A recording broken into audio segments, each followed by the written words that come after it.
Hi everyone, welcome back to our show, All Things Autism and More. With me is Claire, Patricia, and I'm Irene. So today we are going to talk more about education for your child. What is it like to educate your child? What are the things that you need to look out for when choosing, for example, a place where you're going to send your child to school? Are you going to start off from home, or are you going to enroll into a school? We're going to have discussions, and we're going to hear a lot from Claire, who is an educator, to throw more light on what it is in the education sector, as we, the parents, also share what our experiences have been in as far as finding schools and education for our children is concerned.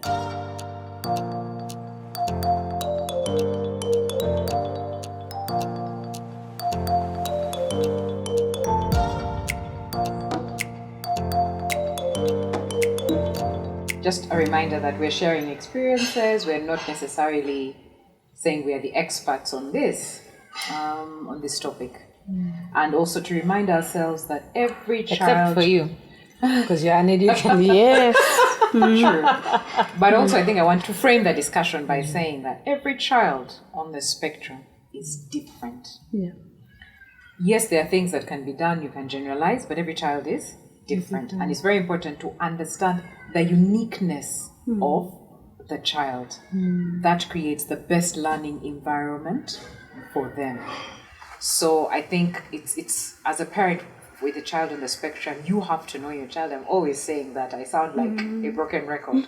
But it's very important that you know your child, their strengths, their little quirks, their challenges, and then place them in that environment that they're going to go to. I think for the longest time in our country, it has been mostly the international schools that have taken in the children, but not all children, and the price can be prohibitive. True. Can be prohibitive. I think a number of schools have started to now take in, but then again, they also take in children who, remember we talked about when you're in the classroom, if you think education setting, a child is sat at a desk in a space with other children learning. That's what you think about when you say education. That's what comes to mind. It's a schoolroom, a classroom, everybody at their desk, they're doing. And in our local traditional Ugandan education system, that's the norm. I mean, schools now are adjusting curriculum and creating different teaching spaces, sitting on the floor, outside learning. But when we went to school, all learning was at the desk, in that classroom. Yeah.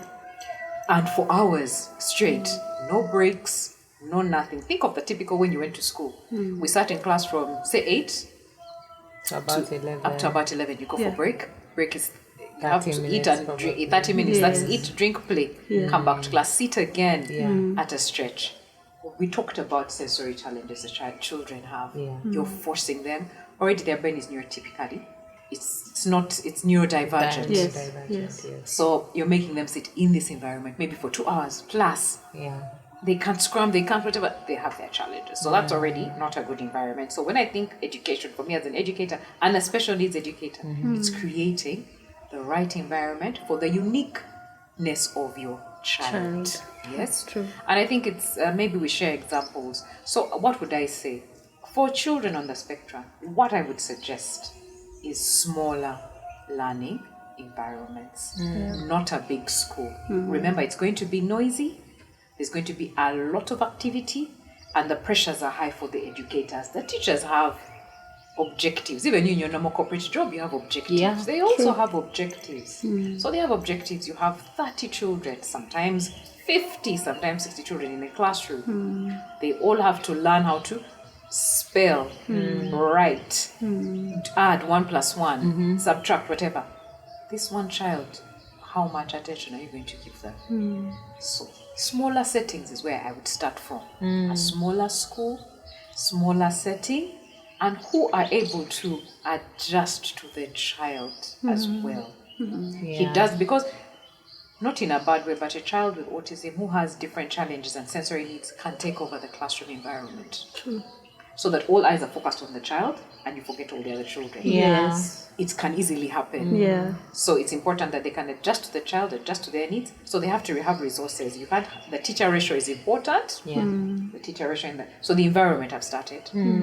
The setting, the teacher ratio, student-teacher ratio, very important. And then how willing are they to adapt themselves to the needs of the child? Yes. So we talked about a shadow. Sometimes you might need to take a shadow to have the child, remind them to sit, remind them to, we are writing, okay, shade, okay, you want to sit, let's sit on the floor for us, adapt to the child's needs and get them to learn the content. So those are things to put in mind. Where is the school? Do they even understand? When I say my child has autism, yes? Do they know what you're talking about?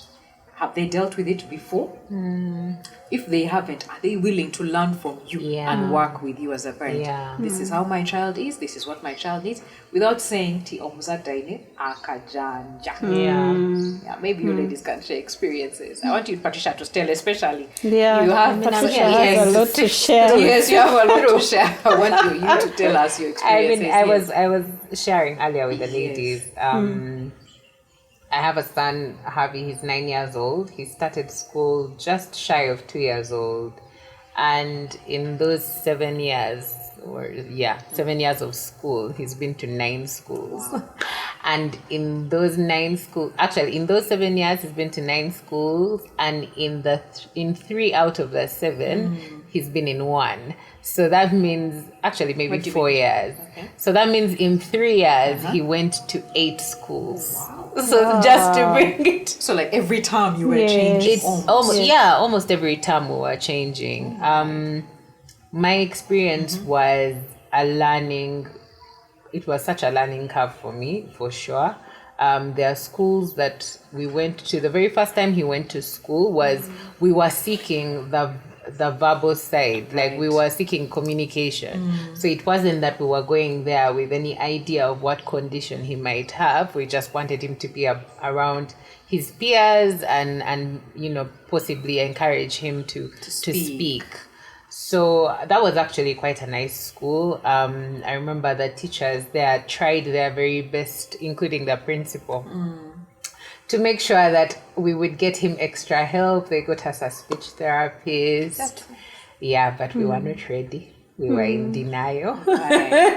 So what we just did was we took him out of the school. So why? Because what made it had absolutely nothing to do with the school itself. The school, they were very kind. They understood him because his first experience was he did not like it at all. And then he was very isolated. And then, of course, the communication remained, it was a challenge still. So he didn't, magically become verbal because he joined. Or social. So hence the isolation. Hence the isolation. And he did not adapt.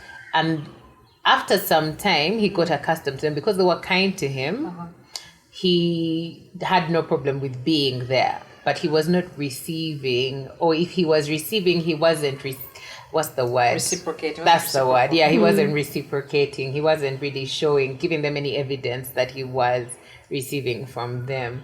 And of course, in most schools, the teachers or the administration will actually know if a child has a challenge. Yes.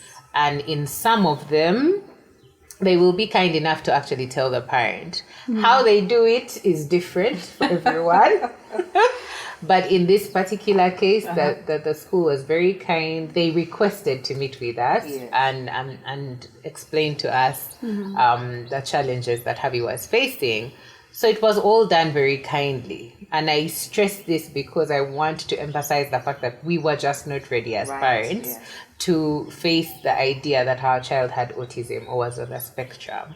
So because we were not ready, we just rejected the whole thing. Whatever they were saying. We rejected their recommendations, we rejected their therapist, we rejected everything. It's interesting you say that. I think that's been the experience. So there's a friend of mine who runs a school and I do some work with her. Yeah. And I think that's been part of our experience, that sometimes parents are not ready, and it's also been a learning. So we have to, as educators, also pace ourselves. When do we tell the parent? Yeah. When and what do we tell them? How much information do we tell them?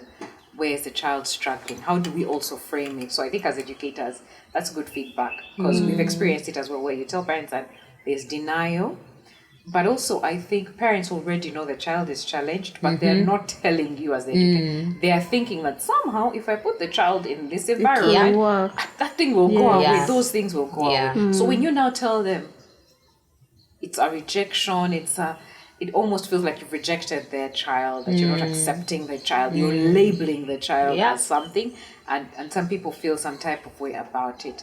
So I think we've come to learn that you need to pace the information sharing and who you speak to. Is it both parents? Is it one? I mean, to be fair, it's not an easy thing to do. It's a very delicate balance because on one hand, you're more or less giving very, very bad news to a parent. But then on the other hand, as a teacher, as an educator, you are constantly in like a strenuous situation because if you don't tell a parent or if you don't address it, then you're also doing a disservice to the child. So it's for both sides, it's not an easy situation. And usually what I tell, because as somebody who also rejected a therapist, who also rejected recommendations and news from a school, I always tell educators to continue doing it regardless of what the result will be.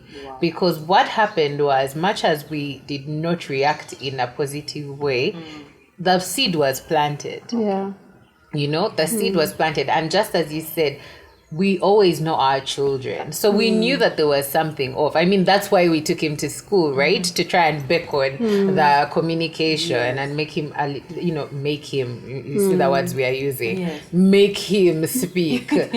So basically, all of that is a process. So regardless of whether you are at the rejection side of it or the acceptance side of it, I encourage educators to keep having those conversations with parents. But as you said, kindly with grace, but also to manage your expectations and understand that they may not always be in a place of receiving, but it's still necessary. Don't be discouraged by that possible rejection. And I would add on to that, Patricia, that the earlier the better. As an educator, I found that it's earlier the better, rather than waiting for the end of term and then the report for you to tell them, oh, they can't, so you surprise the parent. It's shocking, but that continuous engagement with the parent, I think, is very important. Look, this is what's happening. Have you seen this? I think the way we also inquire from parents, we're facing this. How's the child at home? What's going on? To let them also lead into these sessions, yes. But again, also parents to be honest and say, okay, look, he's not speaking. He's not potty trained. She can't write. She seems deaf. Yes. Yeah, it's good. It's good you mentioned that. Actually, what I wanted to add is parents need to be intentional of where they take their child. You go to schools, in all honesty, you go to certain schools and they'll tell you if your child is not potty trained, please don't bring them. So you have to be intentional and list what is it that you are looking out for in a school. What kind of environment are you looking out for? Do they have an all-inclusive education system, or is it just about sitting in a classroom and learning, and they're not looking at other activities?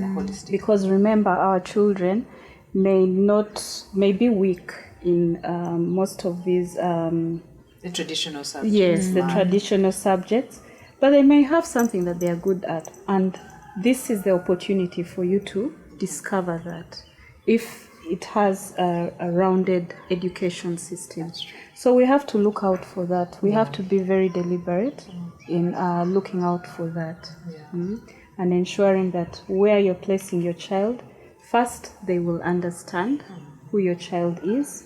Secondly, it's not just like you mentioned, it shouldn't be in a setting where there are very many children. Because we already talked about the sensory challenges that they have. So we have to be very deliberate in that as we're choosing schools. I think No, please go I think ahead. also just to really echo what you're saying, when you're choosing the environment, so it doesn't have to be school. You can also think of homeschooling. Yes. Homeschooling is very important. Yeah. And then preparing the child, readying the child to get into a school environment, if at all. Some may be homeschooled for forever, but you find opportunities for social inclusion for them, Yes. so that they learn the socialization side of Yes, things as yes. well. I think what you're saying here is very important, that it's important to regulate and look for that environment where That's true. And homeschooling, we wouldn't even call it homeschooling, depending on what stage your child is at. Because, like we had said earlier, autism is a spectrum. That's right. So sometimes it may be mild, moderate, or it can be very severe.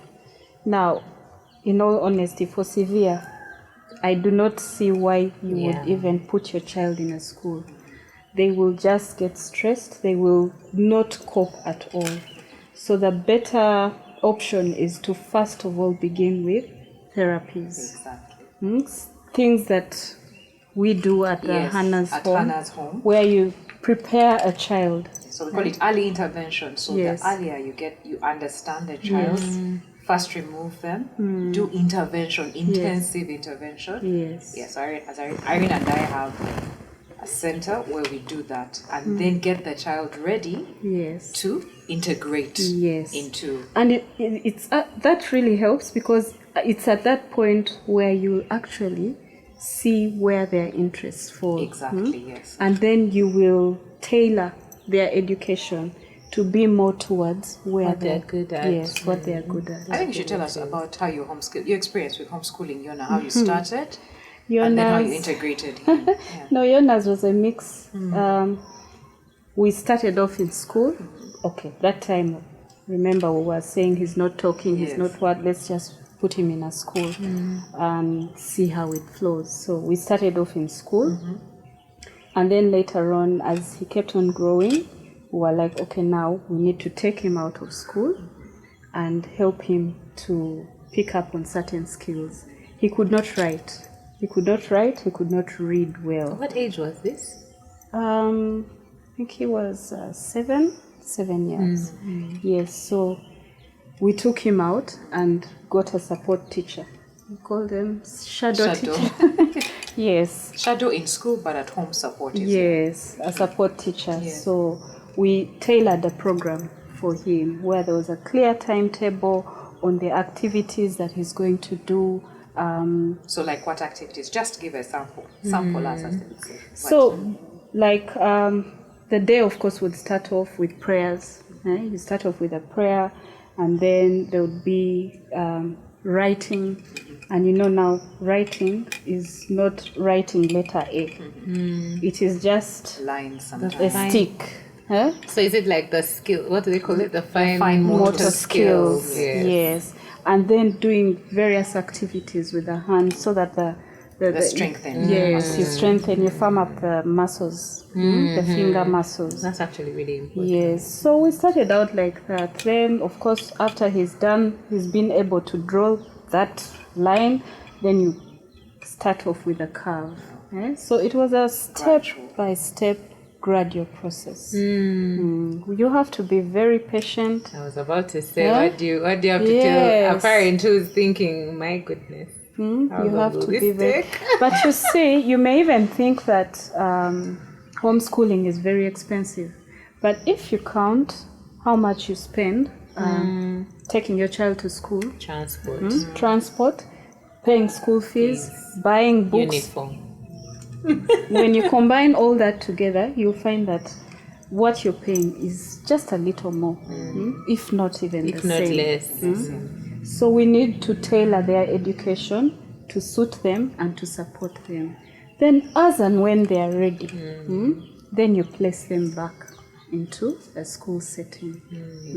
I want to say that out of Irene's experience and my passion for being an educator, we set up the Hannah Center. Yes. So that what she's learned, and that's what we recreate at the Hannah Center, an exclusive space where the child can pick up on the fine motor skills, Yes. gross motor development, Yeah. so that they also learn to be in an environment that's not home, but they're learning in different ways through play, different activities, messy play. They're jumping, you're running Yeah. around, but you're intentionally Yeah. teaching them those skills. Yeah, Yes. I think that's how we came up with the idea of that early intervention center to help the children. But also, I wanted to pick up on what Irene is saying, that they started in school, then withdrew the child and put him back in. To the parent out there who's thinking, Anange, my child is not in school, he's not learning. No, you can dip in and out. Take them Yes. out, be intentional, create the structure, then put them back in when you feel they're ready.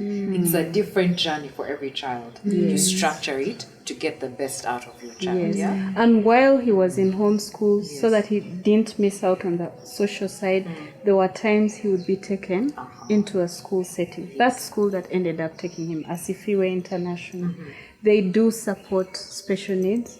So they allow for you to bring your child to interact. You can choose maybe once a week or twice a week, whichever is convenient for you. So you that's can nice. yeah.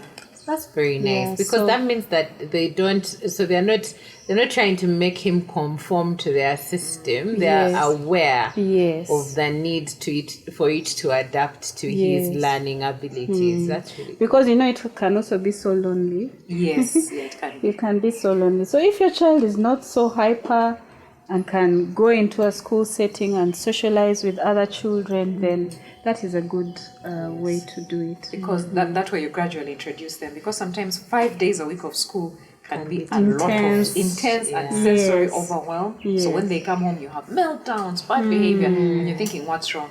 Their system. We've talked about the sensory overload. It's a lot because school is asking them to conform. Yeah. Yes. To get out of their Yeah. ways and conform. So if you can take them a few days, like you said, gradually as they get used. And I think a number of schools are starting to Yes. accept that They're model. appreciating They're it now. appreciating it now. So talk to the school that you choose to take them to. Yeah. Yeah. So much to unpack. I know. So much to know. unpack. I think another thing I had to appreciate, and this is something we've spoken about from like the very first episode, was that my son is not me. My son is not me, so he's not going to learn the way I learned.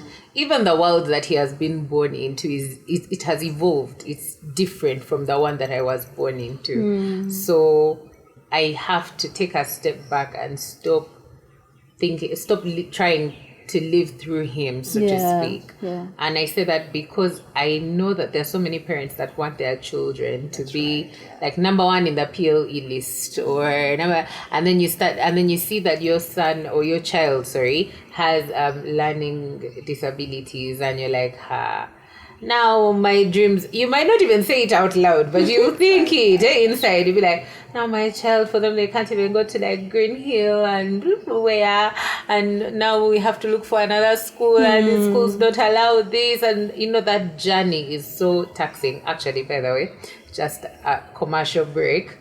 Hannah Center can actually assist you if you're a school that's looking to have inclusivity in your curriculum and in your schooling, especially for the early years, right? Yes. They can actually come and help you to do that for your school and for your students. So yeah, back to what I was saying. So we need to remember what we were talking about in the previous episodes about us allowing our children to be who they are.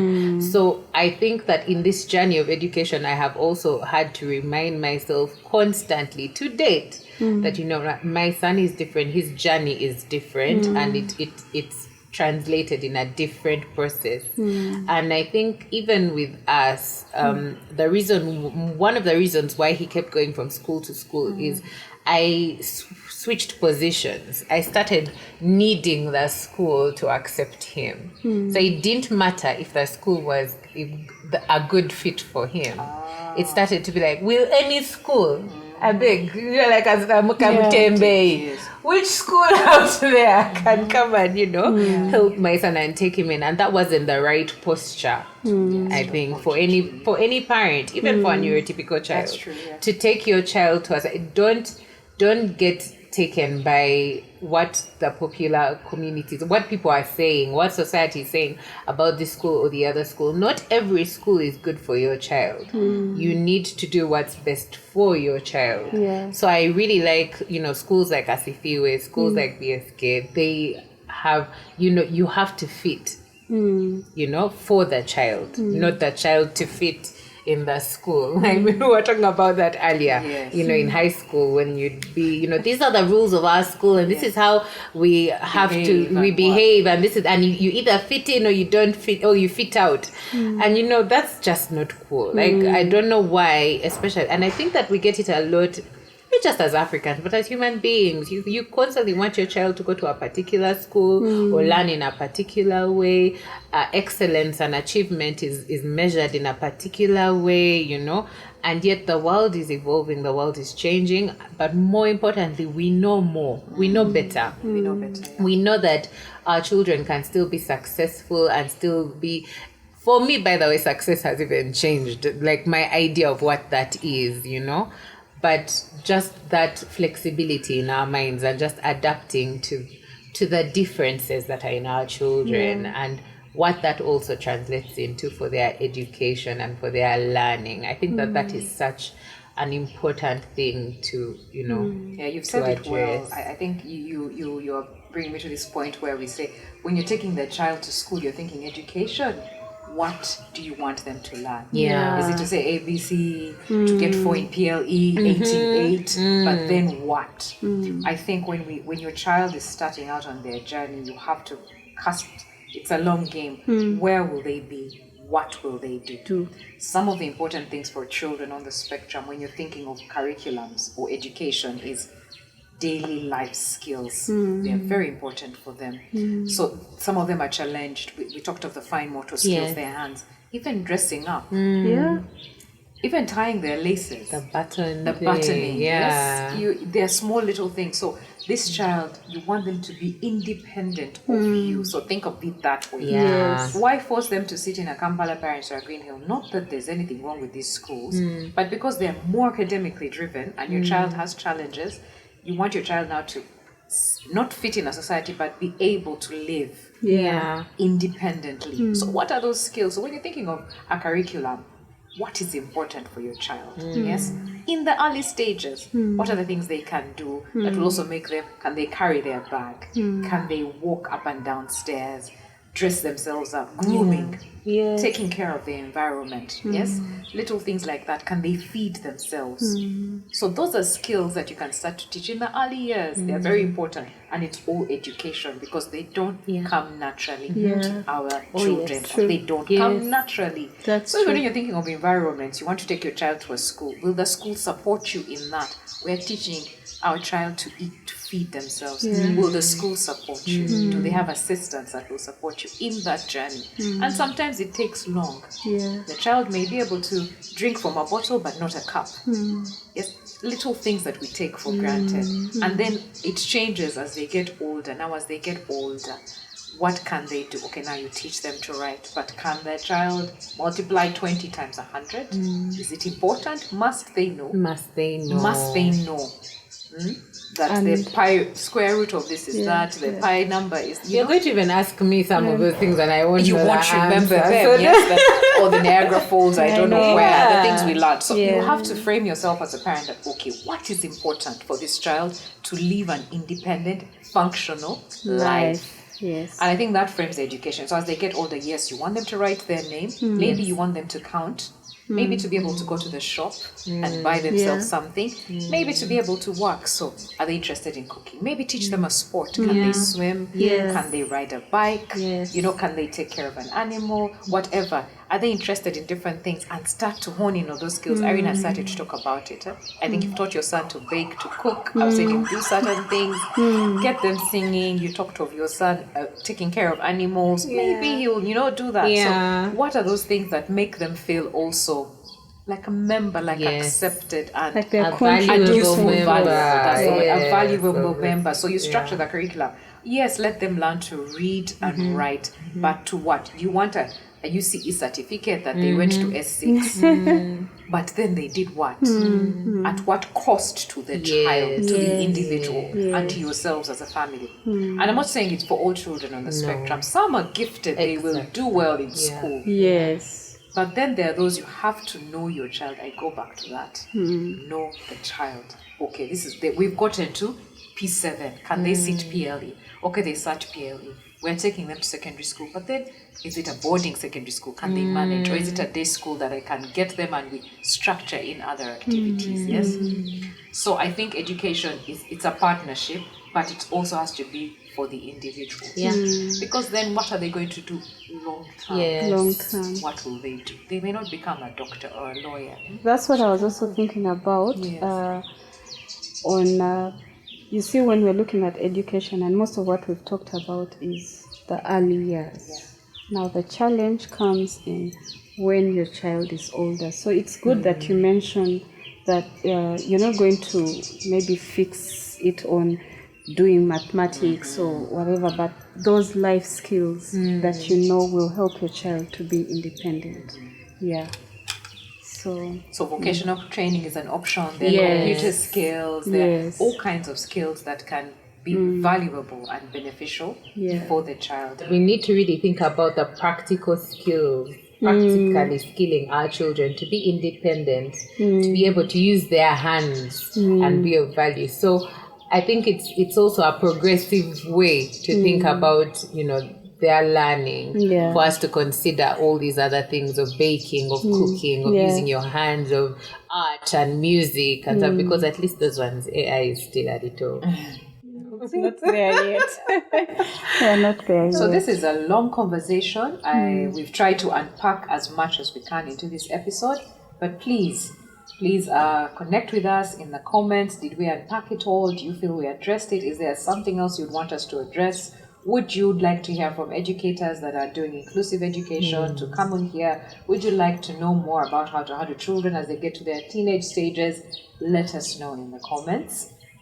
Please share, link, comment, and subscribe. We'll see you again next time. Thank you.